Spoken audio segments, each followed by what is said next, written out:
Coincidence story that continues to amaze the world 3 decades after the assassination of JFK. Abraham Lincoln, John F. Kennedy. There are strange coincidences linking the assassinations of these American presidents. Both were shot in the head. Both were shot from behind. Though horribly wounded in the head, both presidents did not die immediately. Lincoln lingered 9 hours, Kennedy 30 minutes. Lincoln was shot in the Ford Theatre. Kennedy was shot in a car built by the Ford Motor Company. The car was a Lincoln. Both were shot on Fridays. Both had their wives at their sides. Lincoln had a secretary named Kennedy. Kennedy had a secretary named Lincoln. Lincoln's secretary warned him not to go to the theatre. Kennedy's secretary warned him not to go to Dallas. President Lincoln was succeeded by his vice president named Johnson, a Southern Democrat. President Kennedy was succeeded by his vice president named Johnson, a Southern Democrat.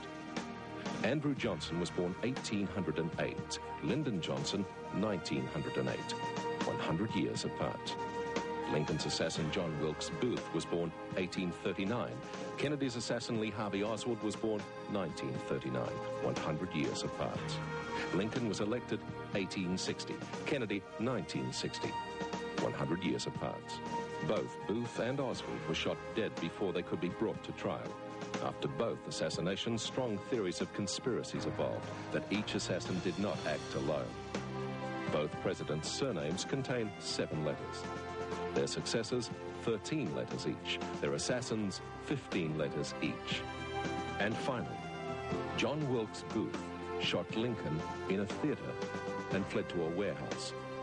Lee Harvey Oswald shot Kennedy from a warehouse and fled to a theatre. I'm amazed by the Lincoln-Kennedy connections, the synchronicity there. But what it does for me is it makes me believe that, it makes me feel at ease that there is some intelligence controlling this reality. I'm not amazed by the Kennedy-Lincoln connection. If you were able to demonstrate to me that pattern occurred 10 times, I would start to get really worried. But the odds against that might be 1 billion to 1.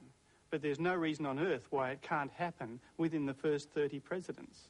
I think the more there are historical coincidences, even the whole Kennedy-Lincoln coincidence, these show that you do have these cyclic patterns that repeat themselves. And I shared a life with Kennedy, and he chose to come back to this life. He had an idol there who was Lincoln, and he chose to live a similar life. And I've experienced that from a life that we had together. It's a never-ending discussion, that one. And what is chance and coincidence? What causes coincidences, and what's the meaning of it all? More of that discussion later tonight.